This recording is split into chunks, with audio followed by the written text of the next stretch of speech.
pemanfaatan teknologi dalam melakukan inovasi pembelajaran. Jadi seperti yang kita ketahui bersama, mohon izin Bapak Ibu guru hebat, kalau teknologi sekarang ini sudah ibaratnya perkembangannya itu sudah sangat-sangat sudah sangat-sangat meningkat di luar prediksi, apalagi kemarin sejak COVID-19 itu, pandemi itu, betul-betul guru itu kita pasti mengalami sendiri, betul-betul kita dituntut untuk bagaimana caranya kita melakukan inovasi pembelajaran supaya pembelajaran ini tetap berlangsung. Jadi dengan adanya teknologi itu salah satu salah satu cara atau salah satu media yang bisa mempermudah kita dalam melakukan inovasi pembelajaran. Jadi kita tahu sendiri kalau dampak teknologi itu sendiri sangat berpengaruh ke banyak bidang, khususnya di pendidikan. Jadi dampak teknologi terhadap proses belajar mengajar itu sendiri, teknologi ini merupakan alat yang ampuh yang telah mengubah cara guru mengajar dan cara siswa belajar. Teknologi telah memberikan akses ke pendidikan dan akses ke berbagai cara komunikasi dan bekerja sama. Saya lanjut. Jadi dengan adanya teknologi, tentu teknologi ini memiliki peran dalam proses pembelajaran. Teknologi yang interaktif membuka banyak cara untuk kita belajar dan mengajar. Teknologi interaktif ini membantu menciptakan peluang komunikasi. Hal ini dapat mendorong guru dan siswa untuk lebih banyak berkomunikasi, berbagi, dan mendiskusikan gagasan, serta saling berkolaborasi. Seperti sekarang ini kita berkolaborasi. Ya? Mohon maaf, ini slide-nya belum berganti ya? Slide-nya kan masih di slide 1 ini slide-nya? Belum, Ibu. Jaringan Ibu. Masih di, oh iya. Masih di slide yang pertama kalau saya lihat. Sama di sini gitu. Oh iya, sama. Masih slide yang bisa coba dulu. Coba ke slide yang kedua, Bu. Diklik slide yang kedua mungkin. Ini slide pertama, judulnya masih nampak yang judulnya, Bu?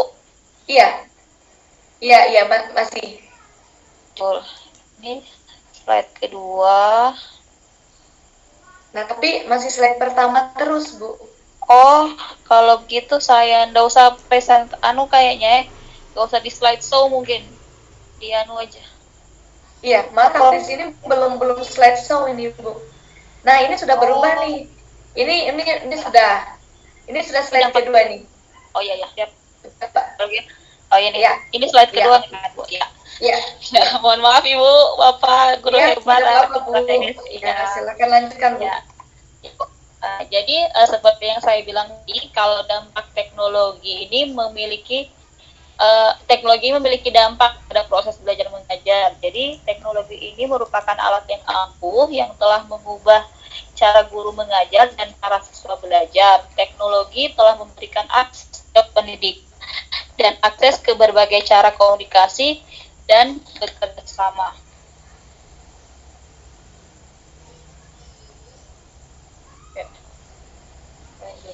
Peran teknologi sendiri dalam pembelajaran. Teknologi interaktif membuka cara untuk belajar. Banyak cara untuk belajar. Teknologi interaktif membantu menciptakan peluang komunikasi. Hal ini dapat mendorong guru dan siswa untuk lebih banyak berkomunikasi, berbagi, dan mendiskusikan gagasan serta saling berkolaborasi. Adapun manfaat dalam teknologi itu sendiri, khususnya dalam dunia pendidikan, dengan adanya teknologi, pertama kita bisa menambah informasi.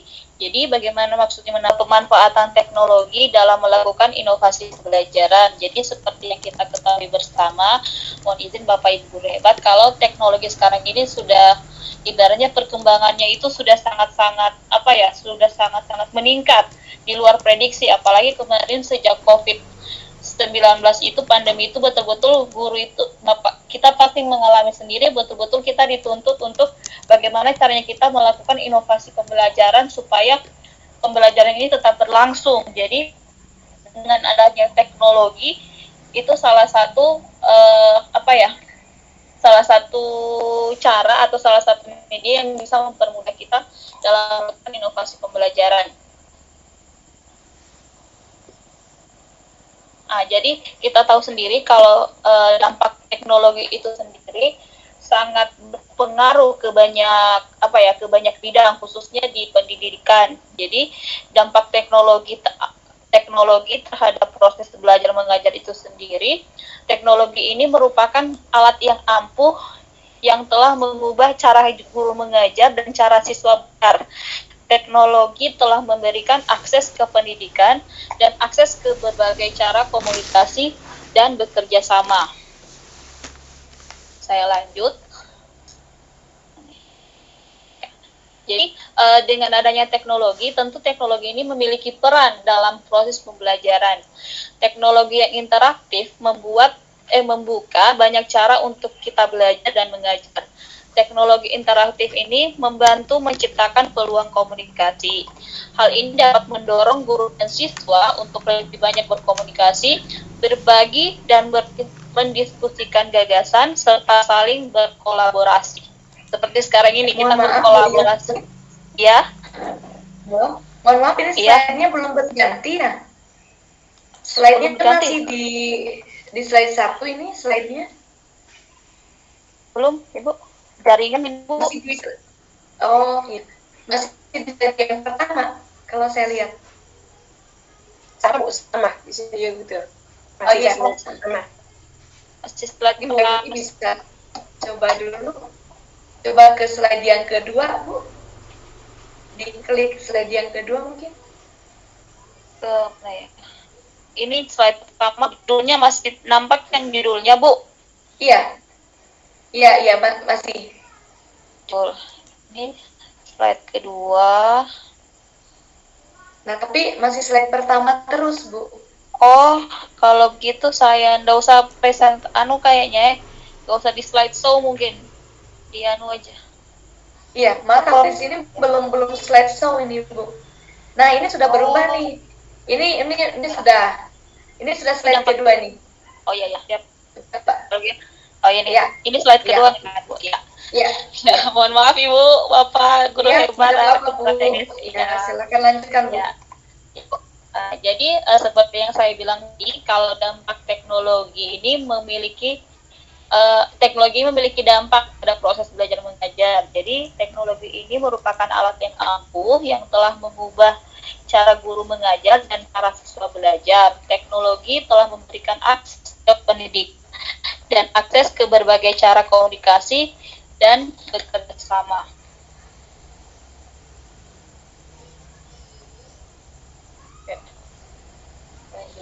Peran teknologi sendiri dalam pembelajaran. Teknologi interaktif membuka cara untuk belajar. Banyak cara untuk belajar. Teknologi interaktif membantu menciptakan peluang komunikasi. Hal ini dapat mendorong guru dan siswa untuk lebih banyak berkomunikasi, berbagi, dan mendiskusikan gagasan serta saling berkolaborasi. Adapun manfaat dalam teknologi itu sendiri, khususnya dalam dunia pendidikan, dengan adanya teknologi, pertama kita bisa menambah informasi. Jadi bagaimana maksudnya menambah? Di sini ada Ibu Dorcas juga, teman dari Sumba. Terutama di Sumba Tengah ini, guru-guru masih menghadapi berbagai macam kendala terkait dengan PMM ini sendiri. Di antaranya, yaitu bagaimana untuk bisa login atau masuk ke dalam PMM-nya. Nah, ternyata di tempat saya itu masih ada guru-guru yang belum mengetahui terkait dengan akun belajar.id. Sementara kita tahu bersama bahwa untuk bisa login dan memanfaatkan PMM, tentunya kita membutuhkan akun belajar.id. Nah, mungkin di daerah lain ini sudah tidak ada kendala ya Bapak Ibu, tetapi tidak menutup kemungkinan seperti di kami ini masih terkendala, sehingga berulang kali saya mencoba membantu teman-teman guru yang ada di sini untuk meriset passwordnya. Nah, tetapi jika ada akun admin, yaitu kepala sekolah yang bermasalah, saya juga tetap harus menghubungi Kapten Belajar.id yang ada di provinsi. Nah, tetapi tentunya ini juga merupakan bagian tugas kita untuk saling membantu ya Bapak Ibu supaya PMM ini dapat dimaksimalkan. Nah, ketika nanti kita sudah masuk di dalamnya, tentu kita akan melihat bagian per bagian dari PMM itu sendiri. Nah, seperti yang tadi sudah disampaikan oleh Ibu Wahyuni, itu bahwa ada 3 bagian yang sebetulnya terkait dengan PMM, yaitu untuk belajar, mengajar, dan berkarya. Untuk belajar di sini artinya terkait dengan video inspirasi dan juga pelatihan mandiri ya. Nah, untuk video inspirasi ada apa saja di dalamnya? Tentu di dalamnya ini ada sekian banyak video-video yang merupakan atau yang bisa menjadi referensi kita bagi guru untuk bisa kita belajar, kemudian kita yang praktik-praktik baik dari video itu dan kita bawa atau kita implementasikan ketika nanti kita mengajar. Kemudian berikutnya terkait dengan pelatihan mandiri. Jadi sekitar 3 hari yang lalu, Bapak Ibu, saya juga bersyukur karena setelah berbulan-bulan saya menunggu, akhirnya sertifikat pertama saya dalam pelatihan mandiri di PMM ini sudah keluar. Jadi saya waktu itu menyelesaikan di bulan Juli, tetapi sertifikatnya baru saya dapat kemarin ini 3 hari yang lalu. Nah, di sertifikat itu merupakan bagian yang terakhir ya, atau istilahnya bonus tadi, setelah kita menyelesaikan pelatihan mandiri ini. Nah, ada apa saja di pelatihan mandiri? Di pelatihan mandiri nanti Bapak Ibu itu dapat melihat beberapa topik yang sudah disediakan. Ya, diantaranya misalnya topik terkait dengan disiplin positif, kemudian ada juga topik terkait kurikulum merdeka, dan juga yang lain-lainnya. Di sini Bu Tere, layarnya nggak pindah-pindah ya? Iya, layarnya nggak pindah-pindah Bu. Pada masih Masih di slide pertama, Bu di slide pertama. Oke. Iya. Saya stop dulu. Siap. Ternyata kendalanya sama ya seperti tadi ya. Siap. Oke, sebentar. Jadi mungkin ini tidak bisa di slide show ini. Sekarang sudah terlihat, Bu? Belum. Belum. Oh, iya. Judulnya apa di situ yang terlihat di layar ya? Kontrol mikrofon Anda dengan fitur tekan untuk bicara. Oh, yang itu malah. Saya coba. Ya, sebentar. Oke. Hatikan tekan untuk bicara. Saya coba ya. Sudah terlihat, Bu? Sudah. Oke. Sudah, yang pelatihan diri ya? Sudah. Ya, udah masuk sendiri. Oke, aku tidak bisa di slide show mungkin. Ya, jadi dari pelatihan mandiri ini, Bapak Ibu, ada berbagai topik yang bisa kita ikuti. Kemudian di topik-topik itu nanti kita harus membaca sejumlah modul, kemudian mengerjakan latihan juga Bapak Ibu. Kemudian setelah mengerjakan latihan, nanti akan ada post-testnya Bapak Ibu. Setelah mengerjakan post-test, kemudian berikutnya nanti itu akan ada aksi nyata ya Bapak Ibu. Ya, mohon maaf sebentar.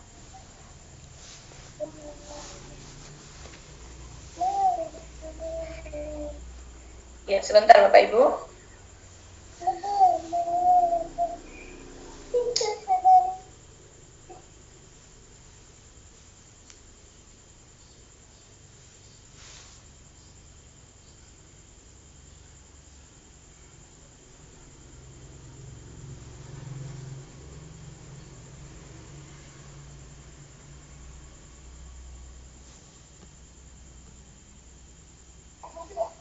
Ya, halo, ya, minta maaf Bapak Ibu ada kendala sedikit barusan.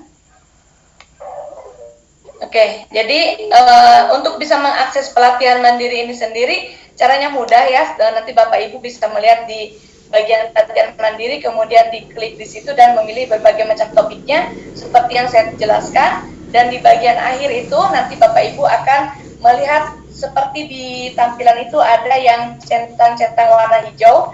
Itu artinya aktivitas itu sudah kita laksanakan. Jika semua aktivitas itu seperti mempelajari modul, kemudian juga mengerjakan latihan, dan bahkan sampai post-test itu sudah dikerjakan, nanti berikutnya kita tinggal masuk di bagian aksi nyata. Jadi ini saya skip karena saya yakin Bapak dan Ibu juga sudah mengetahui terkait hal ini, dan ini sifatnya hanya merefresh saja. Nah, yang menjadi kendala Bapak Ibu, ketika kemarin sebelum saya mendapatkan sertifikat, saya juga terkendala di salah satu topik, bahkan jujur saya sampai beberapa kali itu mengerjakan post-testnya. ada topik yang sampai saya sendiri 5 kali mengerjakan post-test, karena memang untuk pengerjaan pelatihan mandiri ini membuat sesuatu yang menantang bagi saya sendiri. Menantangnya terutama terkait dengan waktu, manajemen waktu, karena ada sekian banyak hal yang harus saya lakukan, misalnya kegiatan-kegiatan baik itu tatap muka maupun juga secara daring, dan akhirnya terkait dengan waktu ini saya terkendala. Jadi mungkin pemahaman-pemahaman itu tidak bisa secara holistik saya dapatkan, khusus concern saya itu akhirnya terpotong-potong dan mungkin ketika mengerjakan tes sedikit terkendala. Nah, kemudian saya mencoba-coba terus sampai akhirnya bisa mencapai batas ketuntasan. Jadi ada batas ketuntasannya untuk post-test ini, yaitu sampai nilai 70, Bapak Ibu. Nah, kalau misalnya nilai kita belum mencapai, tentunya itu kita harus mempelajari kembali materi-materi itu. Nah, di sini ada keterangannya, begitu ya. Jadi kalau keterangannya ternyata dari hasil proses kita diminta mempelajari, ya kita baca ulang seperti itu. Kemudian mengerjakan ulang post-testnya sampai kita bisa istilahnya lulus lah, begitu Bapak Ibu ya, mencapai itu. Nah, kemudian ternyata setelah selesai post-test pun masih ada satu tahap, yaitu melakukan aksi nyata. Nah, walaupun tadi proses menantang, tetapi ini ada lagi yang lebih menantang. Karena di bagian aksi nyata ini, banyak sekali teman-teman dari hasil adoption rate yang dikeluarkan oleh BGP NTT kemarin, itu banyak guru-guru yang sudah sampai pada post-test, tetapi belum melakukan aksi nyata. Jadi dari data yang dilansir dari BGP itu, kebanyakannya mandeknya tuh di sini, di aksi nyata Bapak Ibu, untuk di daerah kami. Dan ketika saya tanyakan, jadi kebetulan saya sendiri di sini terlibat sebagai salah satu narasumber dalam kegiatan IKM di kabupaten kami. Di situ saya bertanya kepada teman-teman peserta, apa yang menjadi kendala ketika ingin melakukan aksi nyata di PMM itu. Jadi ternyata mereka belum paham apa yang seharusnya dikerjakan pada bagian aksi nyata. Jadi saya mencoba membukakan salah satu topik, kemudian di situ kami membaca dan kami mencoba memahami permintaannya atau instruksinya. Apakah diminta misalnya di situ terkait dengan mengapa kurikulum itu perlu berubah, kami diminta untuk misalnya membagikan dalam bentuk infografis, ataupun dalam bentuk video, ataupun yang lainnya. Jadi saya mengatakan kepada teman-teman yang lain, mari kita tinggal baca, lalu kita pahami apa instruksinya, kemudian ya tinggal kita lakukan. Nah, kendala berikutnya terkait dengan aksi nyata, ternyata mereka, ya itu tadi, misalnya berupa video, takutnya bahwa video itu harus diedit dengan bagus ya. Kalau istilahnya di pembatik itu kan ada bumper in, bumper out-nya segala macam, intronya, outputnya harus bagus, harus pakai aplikasi ini dan itu. Ternyata masih banyak yang berpikir seperti itu. Kemudian infografisnya misalnya harus pakai aplikasi tertentu. Padahal kan tidak seperti itu gitu. Yang penting bahwa aksi nyata ini betul-betul kita lakukan. Terkait dokumentasi memang betul itu juga diperlukan. Foto-foto kegiatan, bahkan istilahnya seperti refleksi ataupun juga testimoni begitu ya dari para peserta itu dibutuhkan, tetapi tidak selamanya bahwa video-video atau mungkin juga karya-karya tadi itu harus dibuat maksimal dengan menggunakan software atau mungkin juga alat-alat untuk mengedit yang sangat luar biasa itu. Tidak seperti itu. Jadi sampai saya berikan gambaran kepada teman-teman, seandainya infografis itu terpaksanya kita buat secara manual, kita buat pakai kertas begitu ya, kemudian kita kasih warna, tinggal kita foto saja. Saya kira kalau seperti itu juga diperbolehkan. Dan yang lebih penting adalah ini adalah karya asli. Karena kemarin sempat juga ada teman yang mengatakan bahwa tidak mendapatkan sertifikat karena aksi nyata yang dibuat, mungkin berupa infografis ataupun yang lainnya, itu mirip atau istilahnya sama persis mungkin dengan karya aksi nyata yang dibuat oleh orang lain. Nah, jadi dianggap plagiat. Seperti itu Bapak Ibu. Kemudian yang berikutnya, ini masih tentang aksi nyata tadi ya, bagaimana cara membuatnya, seperti itu, dan mengumpulkannya. Kemudian yang berikutnya, di sini ada bukti karya. Jadi kan tadi penekanannya di PMM ini ada 3. Ada belajar, mengajar, dan berkarya. Nah, bukti karya ini maksudnya di berkarya itu. Jadi selain tadi misalnya kita melihat kan bukti karya. Nah, di situ saya memilih tentang pemanfaatan Canva untuk membuat video pembelajaran. Jadi saya mencoba membuat, kemudian diikutsertakan mungkin sejenis lomba juga ya, karena dipilih sekitar 10 orang yang terbaik kalau tidak salah. Saat itu saya belum berhasil Bapak Ibu, belum lolos ya, tetapi saya bangga Ya, bangga karena yang disampaikan Bunda Egi tadi, ya kita mulai saja dulu gitu ya. Kita mulai dulu dan jangan terlalu mengejar kesempurnaan. Tapi perlahan-lahan ya kita pasti akan terus berusaha begitu. Nah, apa saja yang bisa kita upload di dalam bukti karya itu ada seperti terlihat di sini di layar ya Bapak Ibu. Itu ada video, kemudian juga ada yang lainnya. Kalau kemarin selain video, yang saya buat juga mungkin terkait dengan modul ajar, kemudian juga ada alur tujuan pembelajaran. Jadi ya sebelumnya di tahun 2020 itu saya sudah diminta dari kementerian dan dilanjutkan di 2021, 2022 diminta untuk menjadi penyusun alur tujuan pembelajaran dan juga modul ajar. Itu yang dimuat di PMM Bapak Ibu. Jadi kalau misalnya tadi terkait dengan belajarnya lewat video inspirasi, lewat tadi yang satu juga ya, pelatihan mandiri untuk mengajarnya ya dengan perangkat ajar. Modul-modul ajar yang kita buat dan juga alur tujuan pembelajaran itu bisa diakses di bagian atau di menu perangkat ajar. Kemudian kalau yang bukti karya ya ini isinya. Jadi kita juga bisa mengupload bukti karya selain video itu berupa alur tujuan pembelajaran dan modul ajar itu sendiri. Nah, kemudian terkait dengan bukti karya saya, di sini kita juga bisa untuk menyimpan video yang sudah kita buat, kemudian bisa membagikannya. Nah, ketika kita membagikan, tentunya kita akan menerima umpan balik dari rekan-rekan guru yang lain. Kemudian mereka memberikan dan tentunya juga kita menerima, ya kan? Kita juga bisa memberikan umpan balik terhadap karya video orang lain. Ketika kemarin saya mengikuti Pekan Bukti Karya, ya kami juga lakukan seperti itu. Saya membagikan video saya, mereka memberikan umpan balik, saya juga memberikan umpan balik untuk video yang mereka buat begitu. Ya, dan lebih penekanan utamanya adalah dengan kita melakukan hal itu tentunya kita bisa menginspirasi guru-guru lain seperti itu. Nah, sedikit juga Bapak Ibu terkait dengan karya video ini, seperti yang kami lakukan di pembatik level 4 ini.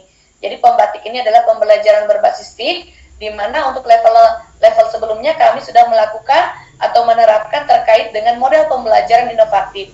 Nah, menurut kami itu merupakan praktik baik pembelajaran dan juga diharapkan dapat menginspirasi guru-guru lain, karena di situ dalam model pembelajarannya contoh yang saya ambil terkait dengan siklus air. Nah, saya mengintegrasikan di dalamnya bagaimana rumah belajar yang sebentar akan disampaikan materinya oleh teman saya yang lain, itu bisa diambil salah satu fiturnya, kemudian digunakan dalam pembelajaran. Yang saya ambil saat itu terkait dengan sumber belajar, yaitu berupa video. Nah, di situ diintegrasikan dengan PMM juga, dan juga diintegrasikan dengan model pembelajaran inovatif. Nanti saya bisa bagikan link videonya, jadi Bapak Ibu juga bisa melihat seperti apa sih integrasi dari semua ini. Ada PMM, rumah belajar, dan juga model pembelajaran inovatifnya. Seperti itu ya Bapak Ibu. Kemudian di bukti karya saya tentunya ini bermanfaat untuk mengelola rekam jejak kita dan juga kita saling berbagi karya dengan orang lain ya. Tadi saya sempat menyebutkan contohnya yang kami buat di pembatik itu ada praktik pembelajaran ya. Kemudian ada juga materi ajar. Nah, untuk menyimpan ini sudah ada caranya. Menyimpan karya video itu mudah saja, Bapak Ibu tinggal diklik di situ ya. Kemudian kita juga bisa tandai video-videonya. Kemudian yang berikutnya, bagaimana kalau kita ingin mengunggah karya kita ke PMM. Nah, kalau misalnya video itu sudah ada di channel YouTube kita, nah itu tinggal kita tambahkan saja bukti karyanya, kemudian nanti pasti akan diminta menautkan ke channel YouTube yang kita miliki itu. Tetapi kalau misalnya kita belum memiliki channel YouTube sendiri, tentunya kita langkah pertama adalah harus membuat dulu channel YouTube itu. Seperti itu Bapak Ibu. Nah, terkait dengan kemarin ada juga pertanyaan bagaimana kalau channel YouTube saya itu sudah lama dan tidak dibuat dengan menggunakan akun belajar.id. Apakah saya harus membuat lagi channel YouTube saya dengan menggunakan akun belajar.id? Itu jawabannya tidak perlu ya. Jadi untuk PMM ini sendiri sudah memberikan keterangan bahwa bisa mengambil dari channel YouTube yang lain sekalipun tidak dengan belajar.id.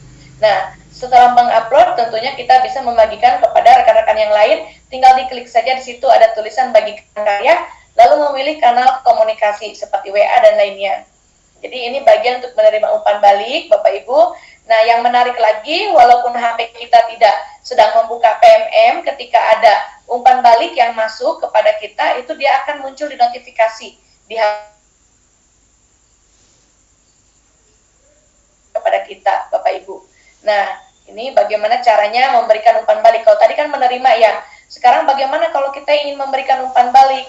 Nah, sering sekali di grup WA kita, itu teman-teman membagikan terkait dengan ini. Kita diminta memberikan umpan balik. Jadi caranya tinggal klik isi kuesioner dan saran, kemudian kita lanjut dengan mengisi tanggapan. Seperti itu ya Bapak Ibu. Jadi sebetulnya tidak sulit untuk bisa menggunakan platform Merdeka Mengajar ini. Karena ada juga panduan-panduan penggunaannya, seperti yang saya bagikan kepada Bapak Ibu ini, dan juga nanti materi ini bisa saya share kepada Bapak dan Ibu ya. Jadi intinya seperti ini tadi, belajar, mengajar, dan berkarya. Ini adalah 3 poin utama kenapa pemerintah melalui Kemendikbudristek itu memberikan jembatan, ya, memberikan fasilitas kepada guru-guru terkait bagaimana implementasi kurikulum Merdeka ini agar lebih mudah dipahami dan lebih mudah diterapkan, yaitu dengan PMM. Nah, seperti ini Bapak dan Ibu yang bisa saya bagikan pada kesempatan malam hari ini. Semoga yang saya bagikan ini yang sedikit tapi bermanfaat untuk Bapak dan Ibu. Saya mohon maaf untuk kekurangannya dan terima kasih untuk perhatian dari Bapak dan Ibu. Waktu saya kembalikan.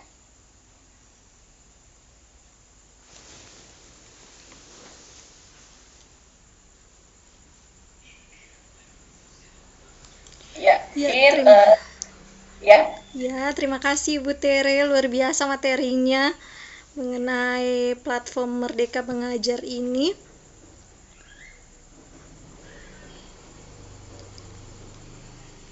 Ibu. Ya, sama-sama Bu. Semoga yang saya bagikan sedikit ini bisa bermanfaat ya untuk Bapak dan Ibu. Ya, mungkin untuk berikutnya kita bisa lanjutkan. Ibu Hartini sudah kembali ke sini atau belum ya?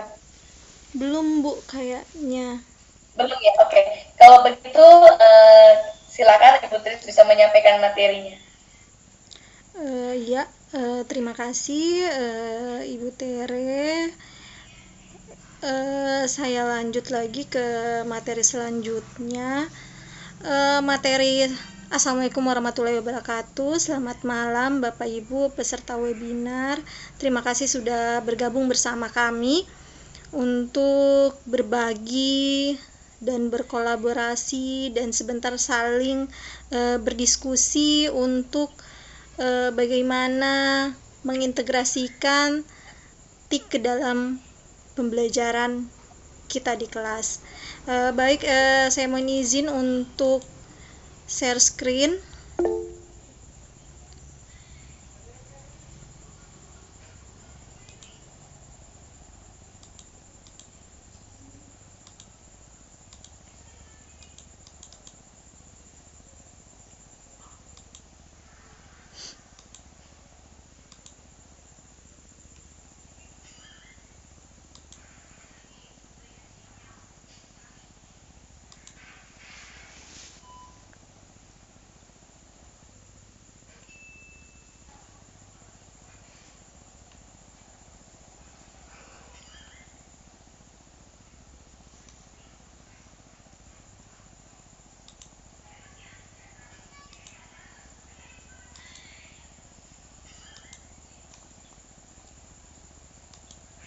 Sudah tampil ya? Ya, sudah Bu. Tapi ini barusan keluar lagi nih Bu. Tadi sudah, tapi ini keluar lagi. Jaringan ya. Coba Ibu share screen lagi. Iya.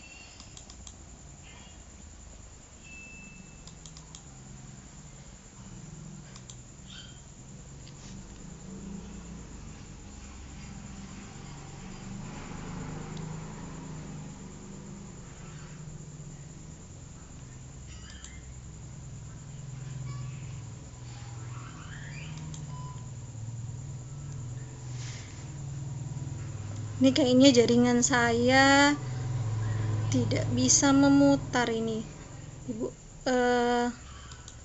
Coba lagi. Ini video atau PowerPoint? Video, Ibu, video.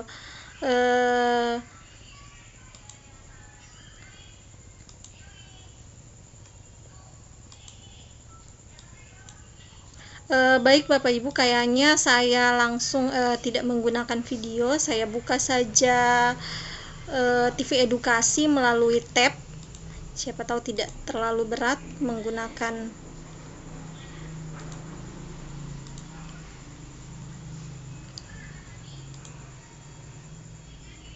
Sudah tampil ya Bapak Ibu TV edukasinya? Ya, sudah Bu. Oke, terima kasih untuk waktu dan kesempatan yang diberikan kepada saya. Jadi Bapak Ibu, di sini saya akan berbagi tentang pemanfaatan TV edukasi.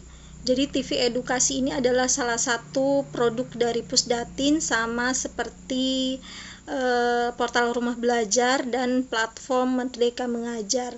Tetapi di kegiatan kami ini di Pembatik itu lebih difokuskan kepada portal Rumah Belajar dan platform Merdeka Mengajar. Ini hanya sekedar tambahan materi buat Bapak Ibu guru-guru hebat tentang bagaimana memanfaatkan TV edukasi di dalam kelas.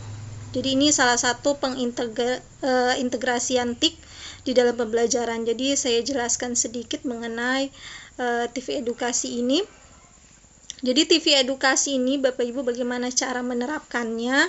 Tentunya kita perlu tahu dulu komponen-komponen yang ada di TV edukasi ini. Di TV edukasi, kalau misalnya seandainya Bapak Ibu di tempat mengajarnya memiliki jaringan internet yang stabil, Bapak Ibu bisa menghadirkan menu siaran langsung. Jadi TV edukasi ini sama dengan TV RCTI, cuman TV edukasi dikelola oleh Kemendikbudristek. Jadi kalau kita klik siaran langsung ini akan terhubung seperti ini, dan nanti akan terputar jadwal tayangan yang sedang lagi tayang di waktu ini, di jam 8:30 WITA ini.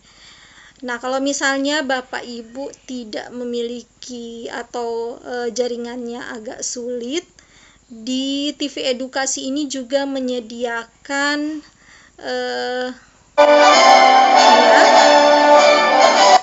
TV edukasi juga menyediakan konten, tetapi yang bisa di-download. Jadi punya konten juga seperti di portal Rumah Belajar, punya konten-konten yang bisa Bapak Ibu download kemudian hadirkan di ruang kelas. Seperti ini. Ini Bapak Ibu kalau saya klik, ini untuk di pelajaran matematika. Ini kayaknya untuk SD ya. Ini Bapak Ibu caranya mendownload.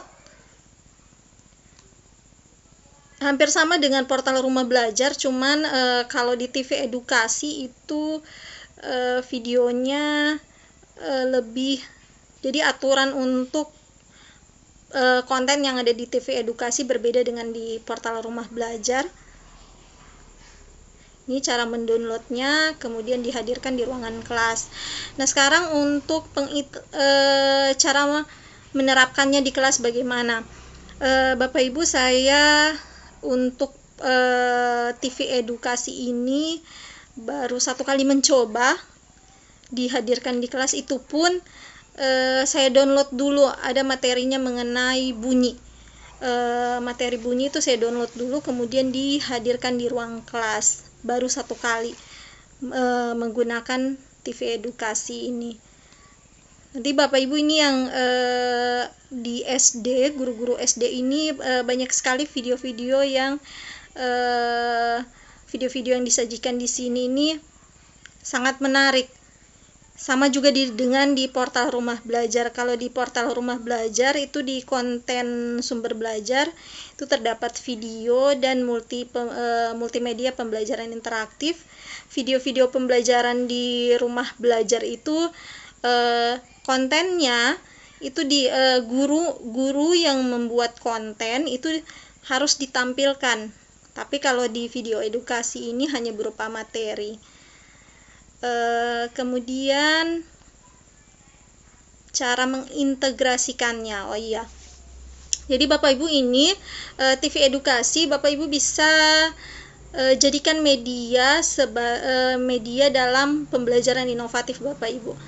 Saya berikan contoh model pada saat Ibu pakai model discovery inquiry. Itu ada tahap stimulasi. Tahap stimulasi Bapak Ibu bisa hadirkan ini juga, video-video yang ada di video on demand ini yang ada di TV edukasi. Semua model pembelajaran inovatif itu bisa dikaitkan dengan media-media yang ada di TV edukasi. Saya juga ada baca di blog Pena. Blog Pena itu adalah salah satu fitur pendukung di portal Rumah Belajar. Di blog Pena itu ada salah satu artikel yang menjelaskan bahwa TV edukasi ini bisa diterapkan di model pembelajaran flipped classroom. Jadi dibagikan dulu videonya sebelum masuk ke kelas, jadi anak-anak sudah diberikan videonya, baru kemudian pada saat di kelas video yang sudah dibahas itu, video yang sudah dipelajari anak-anak itu kemudian dibahas di dalam kelas. Baik, Bapak Ibu, saya lanjut lagi untuk radio suara edukasi.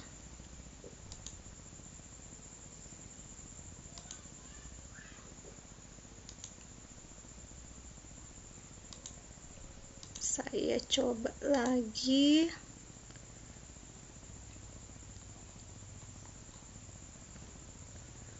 Terhubung di radio edukasi. Ternyata videonya juga tidak bisa terputar.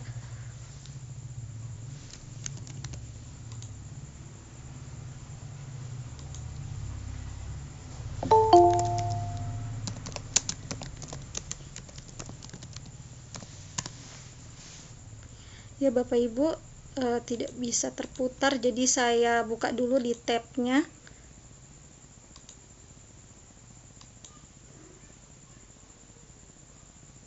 Oke, ini untuk menu sudah terlihat ya suara edukasinya? Ya masih, ya. Iya. Iya. Sudah terlihat. Iya Bapak Ibu, izinkan saya menyampaikan sedikit materi mengenai radio suara edukasi. Ini juga adalah produk dari Pusdatin, sama seperti TV edukasi dan portal Rumah Belajar, platform Merdeka Mengajar. Cuman radio suara edukasi ini berisi tentang modelnya seperti podcast.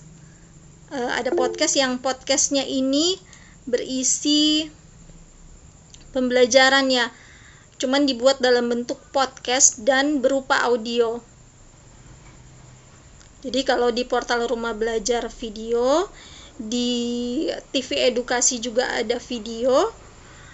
Kalau di radio suara edukasi ini dia lebih ke bentuknya audio. Kemudian kalau di SD ini Bapak Ibu bisa dihadirkan juga di ini ya, saya tampilkan dulu. Ini ada kisah tokoh Amin Rais, kisah tokoh Amri Yahya. Ini Bapak Ibu yang ada di SD, kita juga mungkin guru-guru yang di SMP bisa menghadirkan materi ini ya, karena ini materi umum.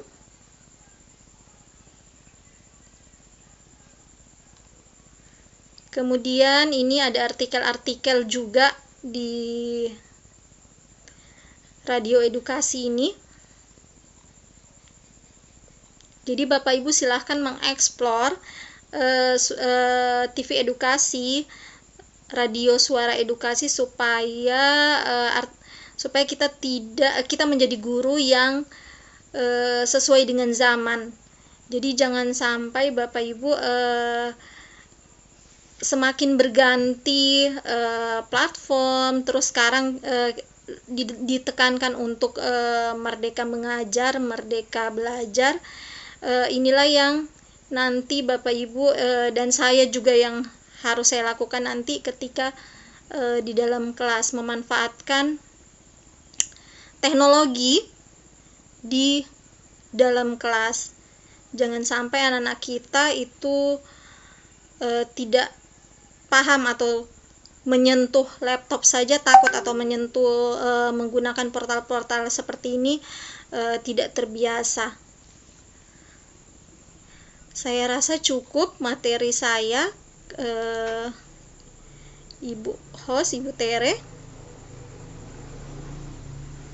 Ya, baik Bu, terima kasih banyak untuk penyampaian materinya, luar biasa ya Bapak Ibu. Kita berikan aplaus untuk Ibu Tris untuk materi terkait dengan TV edukasi dan suara edukasinya. Sebelum dilanjutkan kepada sesi berikutnya, izinkan saya menyapa Bapak dan Ibu yang sudah bergabung bersama kita di webinar pada malam hari ini. Terima kasih banyak sekali lagi Bapak Ibu. Kami mohon izin, tadi kami sudah memulai, tapi terkait dengan materinya nanti akan kami bagikan di kolom chat juga kepada Bapak dan Ibu. Sebelumnya silahkan mengisi daftar hadir yang sudah kami share linknya di grup, di chat di sini ya, bukan di grup ya, di chat. Silahkan diisi dulu daftar hadirnya Bapak Ibu ya. Dan mungkin sebelum kita lanjutkan juga Bu Tris, kita akan ada sesi foto bersama dulu ya, sebelum nanti yang masing-masing live, mungkin karena sudah sangat larut malam ya, terutama di WIT ya. Betul. Kalau kami di WITA sekarang sudah jam 8:30 lewat, kalau di WIT pasti sudah jam 9:30. Jadi kita akan sesi foto bersama dulu Bapak Ibu. Untuk yang sudah ada pertanyaan dari Ibu Sabainar dan juga Bapak Ibu yang lain, terima kasih. Nanti sebentar pada sesi diskusi kita akan bacakan pertanyaannya dan akan dijawab oleh speaker atau narasumber. Baik, mari Bapak Ibu kita aktifkan kameranya. Mohon supaya siapa yang berkesempatan, kita buka kamera sehingga kita bisa foto bersama dulu. Wah, sayang sekali nih Pak Dewantara live meeting, padahal tadi Pak Dewantara ada mengikuti ya. Siapa yang mengambil nih? Bu Tris, oh, iya. Assalamualaikum, ya. Cinta. Tere. Ya, baik Bu, terima kasih banyak untuk penyampaian materinya, luar biasa ya Bapak Ibu. Kita berikan aplaus untuk Ibu Tris untuk materi terkait dengan TV edukasi dan suara edukasinya. Sebelum dilanjutkan kepada sesi berikutnya, izinkan saya menyapa Bapak dan Ibu yang sudah bergabung bersama kita di webinar pada malam hari ini. Terima kasih banyak sekali lagi Bapak Ibu. Kami mohon izin, tadi kami sudah memulai, tapi terkait dengan materinya nanti akan kami bagikan di kolom chat juga kepada Bapak dan Ibu. Sebelumnya silahkan mengisi daftar hadir yang sudah kami share linknya di grup, di chat di sini ya, bukan di grup ya, di chat. Silahkan diisi dulu daftar hadirnya Bapak Ibu ya. Dan mungkin sebelum kita lanjutkan juga Bu Tris, kita akan ada sesi foto bersama dulu ya, sebelum nanti yang masing-masing live, mungkin karena sudah sangat larut malam ya, terutama di WIT ya. Betul. Kalau kami di WITA sekarang sudah jam 8:30 lewat, kalau di WIT pasti sudah jam 9:30. Jadi kita akan sesi foto bersama dulu Bapak Ibu. Untuk yang sudah ada pertanyaan dari Ibu Sabainar dan juga Bapak Ibu yang lain, terima kasih. Nanti sebentar pada sesi diskusi kita akan bacakan pertanyaannya dan akan dijawab oleh speaker atau narasumber. Baik, mari Bapak Ibu kita aktifkan kameranya. Mohon supaya siapa yang berkesempatan, kita buka kamera sehingga kita bisa foto bersama dulu. Wah, sayang sekali nih Pak Dewantara live meeting, padahal tadi Pak Dewantara ada mengikuti ya. Siapa yang mengambil nih? Bu Tris, oh, iya. Assalamualaikum, ya. Cinta. Mohon izin saya menyampaikan sedikit terkait dengan rumah belajar, karena tadi kebetulan ada pertanyaan juga dari Bu Sabainar ya, terkait dengan bagaimana caranya kalau kita ingin mengakses atau ingin menggunakan terkait dengan portal rumah belajar itu, dan juga TV edukasi nanti Ibu Wayuni bisa menjawab ya, Ibu Tris ya, terkait dengan bagaimana cara mengaksesnya Bu nanti. Mungkin Ibu, mungkin kalau rumah belajar nanti saya coba langsung share screen cara aksesnya. Oh iya boleh kalau gitu Bu Wayuni yang menyampaikan rumah belajar. Ya, oke, silakan Bu. Ya, kalau kembali saya coba untuk menjelaskan sedikit tentang portal rumah belajar. Mohon izin saya menyampaikan sedikit terkait dengan rumah belajar, karena tadi kebetulan ada pertanyaan juga dari Bu Sahabainar ya, terkait dengan bagaimana caranya kalau kita ingin mengakses atau ingin menggunakan terkait dengan portal rumah belajar itu, dan juga TV edukasi nanti Ibu Wayuni bisa menjawab ya, Ibu Tris ya, terkait dengan bagaimana cara mengaksesnya Bu nanti. Mungkin Ibu, mungkin kalau rumah belajar nanti saya coba langsung share screen cara aksesnya. Oh iya boleh kalau gitu Bu Wayuni yang menyampaikan rumah belajar. Ya, oke, silakan Bu. Ya, kalau kembali saya coba untuk menjelaskan sedikit tentang, ketik langsung saja ya Bapak Ibu, belajar. Sudah kelihatan di layar Bapak Ibu? Sudah Ibu. Sudah Bu. Ya, sudah Bu. Ini tampilan untuk portal belajar itu sendiri. Jadi Bapak Ibu kita akses langsung di ini belajar.kemdikbud.go.id. Jadi ini tampilan pertama ketika kita akses untuk rumah belajar. Di tampilan ini kita bisa lihat kita bisa scroll ke bawah. Jadi di bawah itu sudah kita bisa lihat bersama kalau rumah belajar ini sudah memiliki 278.687 pengguna dari guru dan kurang lebih 600.000 penggunanya siswa. Jadi di belajar ini sendiri, saya jelaskan langsung. Jadi ada fitur utamanya, itu ada tadi kelas maya, sumber belajar. Ini kelas maya, sumber belajar. Apalagi nih, bank soal sama laboratorium maya. Mungkin yang menarik Bapak Ibu semua di sini itu seperti yang sudah pernah saya coba juga saya sendiri pribadi, itu salah satu fitur yang menarik itu sumber belajar. Jadi kita bisa lihat bersama untuk sumber belajarnya. Bapak Ibu bisa mengklik. Jadi di sumber belajar ini terdapat beberapa banyak konten-konten pembelajaran yang bisa kita lihat. Ada konten video, bisa juga kita lihat konten webnya, sama konten audio.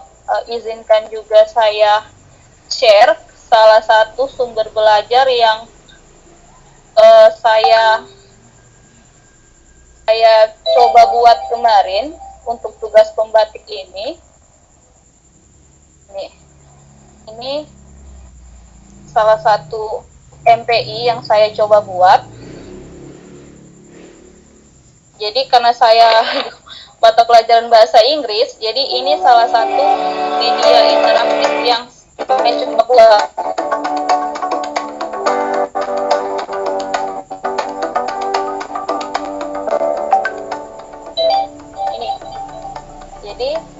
Jadi kita tinggal klik misalkan ini. Jadi dengan ini sudah saya upload di sumber belajar, Bapak Ibu kita akses nanti di sumber belajarnya langsung. Terus mana lagi ya? Itu untuk sumber belajarnya.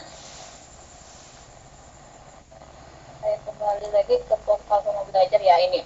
Terus sumber belajar. Terus untuk kelas maya, di kelas maya ini Bapak Ibu bisa membuat